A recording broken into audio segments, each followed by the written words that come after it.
আগেই বাদ পড়েছিল বোকা জুনিয়র্স, এবার তাদের সঙ্গে যোগ দিল আরেক আর্জেন্টাইন ক্লাব রিভার প্লেট। সেখানে ম্যাচ হেরে নেই সৌজন্যতা, উল্টো ছুটে গেছে প্রতিপক্ষ দলের খেলোয়াড়দের মারতে। টুর্নামেন্টে যেন লাল কার্ডের বন্যা বসাতে এসেছে আর্জেন্টাইন ক্লাবেরা।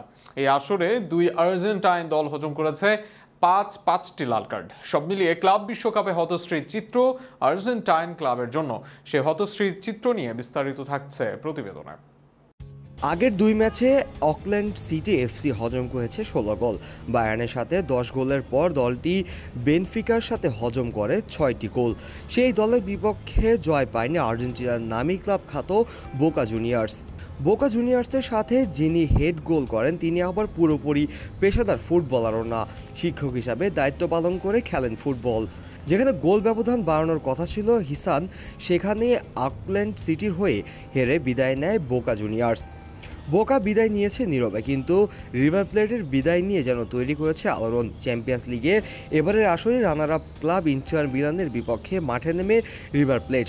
সেখানে পরের রাউন্ডে যেতে জয় পেতে হতো তাদের, কিন্তু সেই জয় তো এলোই না, উল্টো বাস্তনি এসপতির গোলে 2-0 গোলে হেরে যায় আর্জেন্টিনার ক্লাবটি। ফলে তাদের টপকে পরের রাউন্ডে যায় মেক্সিকান ক্লাব মন্ট্রে। শুধু হারলে তো হতোই, হারের পর কুম্ফু শুরু করে রিভার প্লেটের ফুটবলাররা। ইন্টার মিলানের খেলা ডাচ ফুটবলার ডাম ফ্রিক্সের সেলিব্রেশন ছুটে যান আকুনারা। অবশ্যই এর আগের ম্যাচেও কুম্ফু খেলা হয়ে গেছে রিভার প্লেটের। আর্জেন্টিনা জাতীয় দলের খেলা এই দুই ডিফেন্ডার এদিনে খেলেন লাল কার্ড। সেন্টার ব্যাকে কোয়েত্রা হজম করেন লাল কার্ড, আর লাল কার্ড দেখেন ফুল ব্যাক মেন্টিয়েল।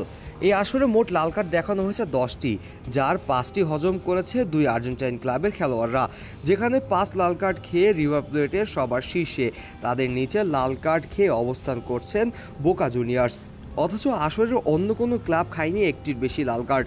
6 ম্যাচে 5 লাল কার্ড, এক অন্যরকম সৌন্দর্য আর্জেন্টাইন ক্লাব ফুটবলে।